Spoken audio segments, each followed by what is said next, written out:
সুপ্রিয় দর্শক, আপনাদের স্বাগত জানাই আমার কথা শোনার জন্য। এই মুহূর্তে যারা আমাকে শুনছেন তাদের প্রতি বিশেষভাবে কৃতজ্ঞ। আপনাদের সবার নিশ্চয়ই 111-এর কথা মনে আছে। 111 সরকার, বিএনপি সরকারের দুঃশাসন থেকে বাঁচতে যে সরকারের আবির্ভাব হয়েছিল,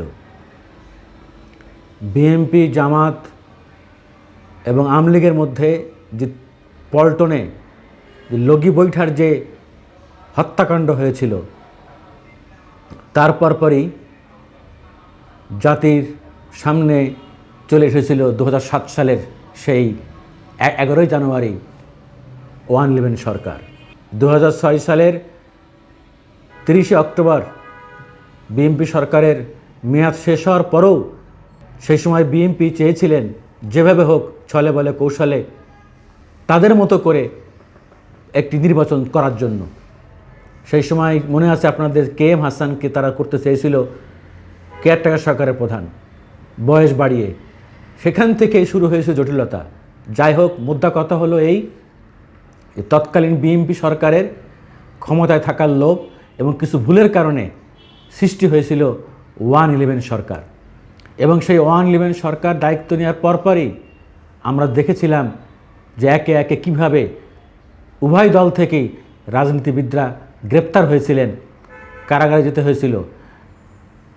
শুধু কারাগারে যাওয়া না, অনেকে গ্রেপ্তারের পরে ভয়াবহ নির্যাতনের মুখে তারা পড়েছিলেন। সেই সময় আমরা ওবায়দুল কাদেরকে বলতে শুনেছিলাম, জীবনে বহুবার গ্রেপ্তার হয়েছি, কিন্তু আগের গ্রেপ্তার আর এই গ্রেপ্তার এক না। উনি যেভাবে কথা বলে, চিপিয়ে চিপিয়ে কথা বলে, এখন তো পালিয়ে আছে। নিশ্চয়ই যদি সে দেশের বাইরে পালাতে না পারে তা সেও ধরা পড়বে শিগগিরই। তো এই জন্যই বললাম যে ওই 111 থেকে যদি আমাদের রাজনীতিবিদরা শিক্ষা নিতেন তাহলে আজকে এই পরিণতি হতো না। এই জনতার, ছাত্র জনতার গণ অভ্যুত্থানে এই আওয়ামী লীগ সরকারকে এরকম চরমভাবে পরাজয় বরণ করে তার দলের নেত্রীকে শেখ হাসিনাকে দেশ থেকে পালিয়ে যেতে হতো না। আজকে আওয়ামী লীগ সরকার, আওয়ামী লীগ, বিএনপি সহ সকল বড় দলের নেতারা তাদের দলের মধ্যে গণতন্ত্র চর্চা করে না। আজকে দুই বড় দল, বিশেষ করে আওয়ামী লীগ, বিএনপি এবং জাতীয় পার্টি, এই তিনটি দলের কোথাও কোনো দলের মধ্যে কোনো গণতন্ত্র নাই। তারা কি করে?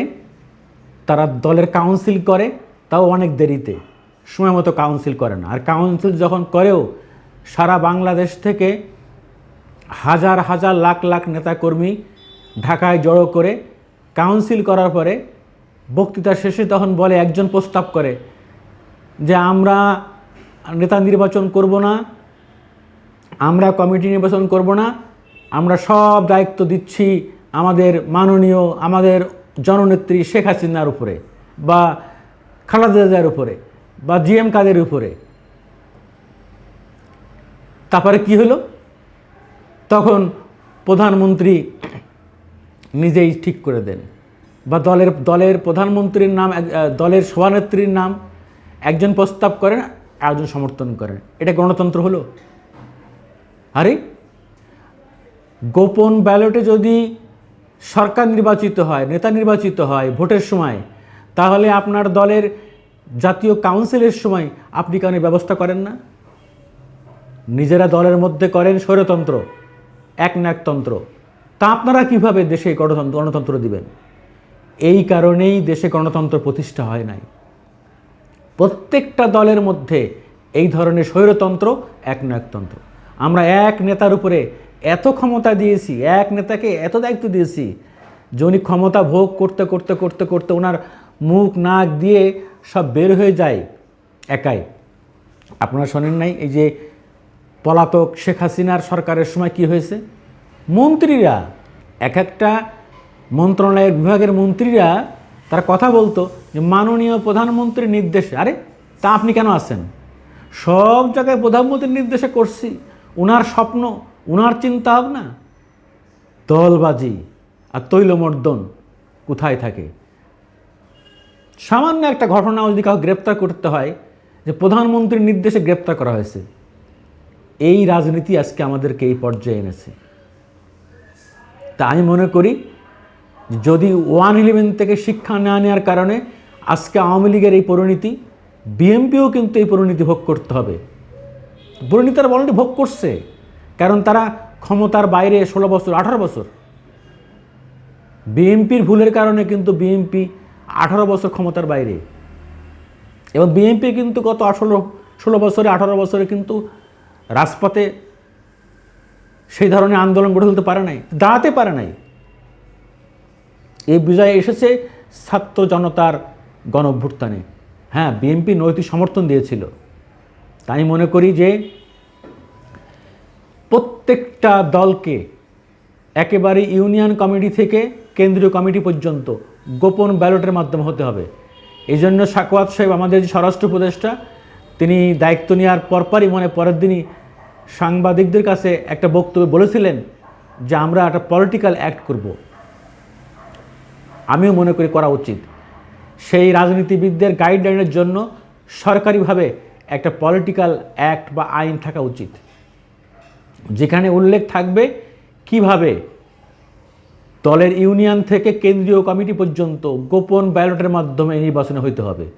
প্রকাশ্যে এইভাবে দলবাজি করে, তৈলমর্দন করে চাপিয়ে দেওয়া নেতা সৃষ্টি করা যাবে না। এটা আইন থাকবে, না হলে সেই দল কোনো নির্বাচনে অংশগ্রহণ করতে পারবে না, স্থানীয় সরকার হোক আর জাতীয় নির্বাচন হোক। এবং দলের আয় ব্যয়ের স্বচ্ছতার হিসাব থাকতে হবে। বিস্তারিত দলগুলো যদি জবাবদিহিতা না করা যায়, তাহলে সেই দলের দ্বারা রাষ্ট্রে কখনো শান্তি, গণতন্ত্র, সুশাসন প্রতিষ্ঠিত হবে না। আমি মনে করি যে এই সরকার নিশ্চয়ই একটা পলিটিক্যাল অ্যাক্ট তারা করবে। পাশাপাশি আমি আরেকটা জিনিস বলবো, একটি দেশের গণতন্ত্র ধ্বংস হয় রাজনীতিবিদদের কারণে, আর একটা শ্রেণী আছে, আমি আগেও বলেছি, সাংবাদিকদের কারণে। সাংবাদিকরা অতিমাত্রায় দলবাজি করার কারণে আজকে সেই পরিণতি। আপনি দেখবেন প্রেস ক্লাবে যে ওখানে আমিপন্থী এক গ্রুপ, বিএনপিপন্থী আর এক গ্রুপ, এই পন্থী সারা বাংলাদেশে ছড়ায় গেছে বিষ বৃক্ষের মতো। তাই মনে করি যে সাংবাদিকরা যাতে দলবাজি করতে না পারে, তাদেরকে নিয়ে একটা অ্যাক্ট হওয়া উচিত। সাংবাদিক সহ সকল পেশাজীবী সংগঠন, তারা কেউ দলবাজি করতে পারবে না। এখানেও নির্বাচন হইতে হবে, তাদেরকে নিয়ে একটা অ্যাক্ট করা দরকার সকল পেশাজীবী সংগঠনের জন্য। বিশুদ্ধ আইনজীবী সমিতি, দলবাজি, প্রত্যেকটা শিক্ষকরা, ঢাকা বিশ্ববিদ্যালয়ের শিক্ষকরা নীল দল, সাদা দল। আরে অন্তত এই ধরনের যে সমস্ত পুলিশ পেশাজীবী সংগঠন আছে, যারা দলবাজি করলে সেই পেশা আর কিছু থাকে না, আমি মনে করি এদেরকে নিয়ে একটা অ্যাক্ট হওয়া উচিত। ধন্যবাদ সবাইকে, এতক্ষণ যারা মূল্যবান সময় ব্যয় করে আমার ভিডিও দেখলেন, তাদের প্রতি আবারও কৃতজ্ঞতা জানাচ্ছি। আল্লাহ হাফেজ।